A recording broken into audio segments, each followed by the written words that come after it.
The Indian Army is set to modernize its current combat vehicles by 2030. The Army has sought response from foreign arms manufacturing companies or original equipment manufacturers to procure future-ready combat vehicles. The Army is planning to induct 1,770 future-ready combat vehicles in a phased manner. The future-ready combat vehicles will remain in service for the next 40 to 50 years. The Army is planning to induct these vehicles into its fleet by 2030.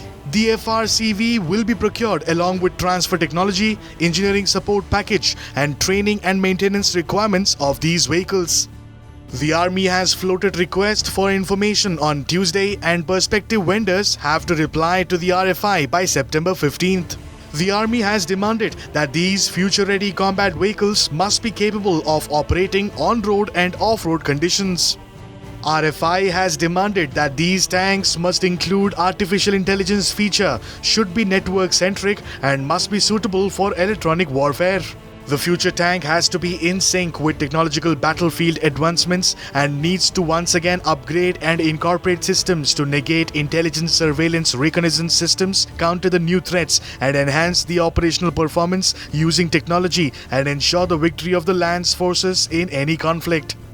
The FRCV will replace Russian T-72 and T-90 tanks, but DRDO-manufactured Arjun MBTs will continue to serve the Army. The FRCV are supposed to replace for Army's 2,400 older T-72 tanks. We are planning to induct them in a phased manner so that advanced technologies in warfare can be included in them. For example, to see armor technology through cameras, sensors, and digital mapping system help the Army personnel in 360-degree situational awareness. India at present is using Russian-made T-90 tanks that weigh around 46 tons and Russian-made T-72 tanks. Speaking to TV9 Digital, retired Indian Army officer Praful Bakshi said that FRCV must be lighter and faster. Tanks must be lighter, faster, and should be capable of operating in low temperatures to meet demands at the borders. They should have a target locking system, advanced weapon system, and modern warfare technologies.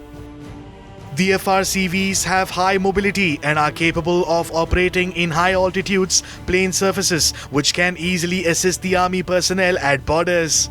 In the RFI, it is specified that procurement of tankers is in line with emerging threats from the border.